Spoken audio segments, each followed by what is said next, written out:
बैठा हुआ कहारों के द्वारा जोती हुई पालकी में बैठा हुआ चला जा रहा है।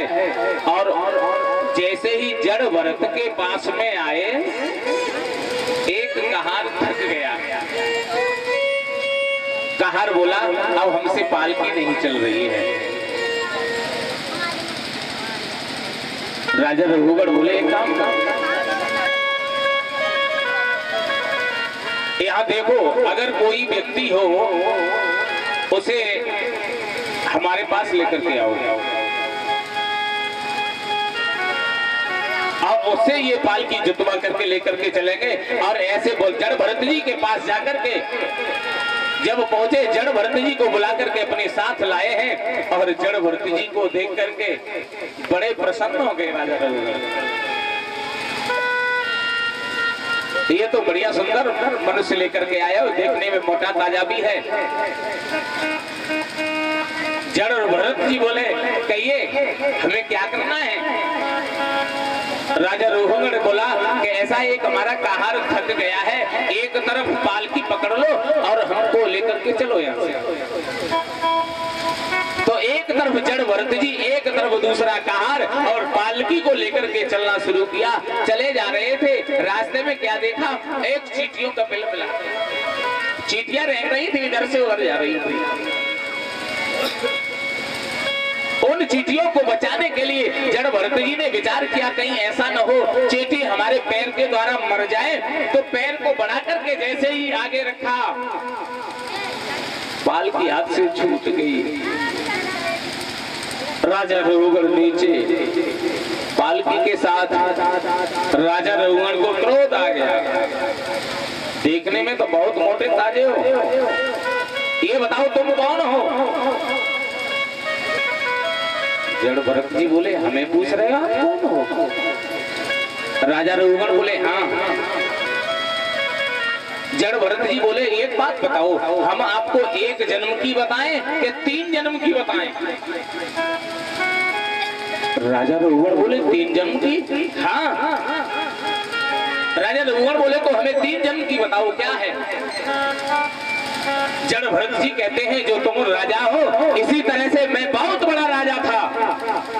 1 करोड़ वर्ष तक मैंने राज्य किया, और राज्य करने के बाद में मैंने सारा राजपाट त्याग दिया।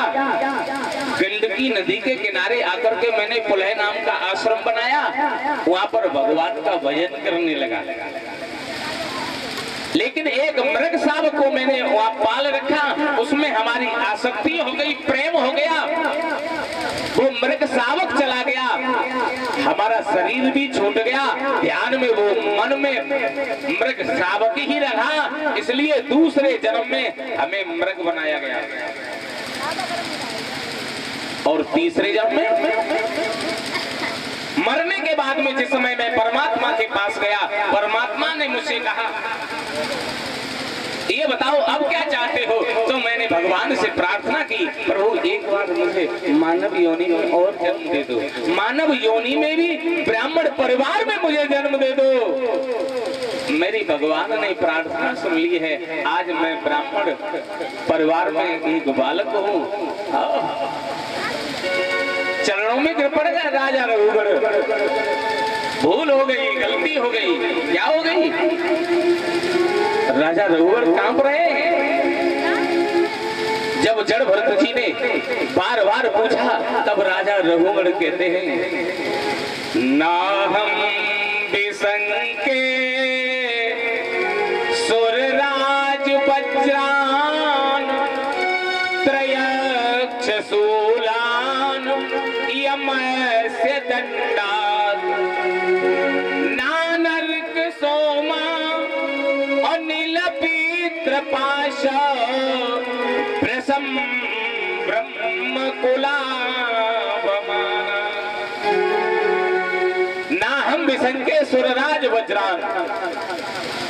एक पति जी राजा रघुगढ़ कह रहे हैं, ना हम बिसंगे सुरराज वज्रान, हमें डर नहीं है। किसका? देवराज इंद्र के वज्र का। त्रयक्ष शूलान, भगवान शिव जी के त्रिशूल का भी हमें डर नहीं है। यमस्य दंडात, यमराज जी के दंड का भी हमें डर नहीं है। न सूर्य का डर है, न चंद्र का डर है, न कुबेर का डर है, हमें किसी का डर नहीं है। जड़ भरत से कहते हैं तो आप कांप कैसे रहे हो? मुझे डर है किसका?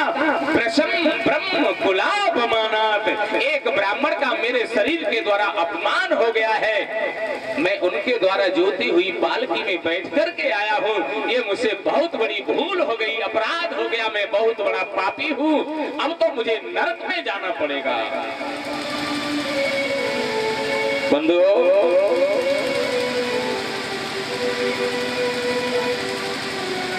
श्रीमद् भागवत महापुराण में 28 प्रकार के नरक हैं।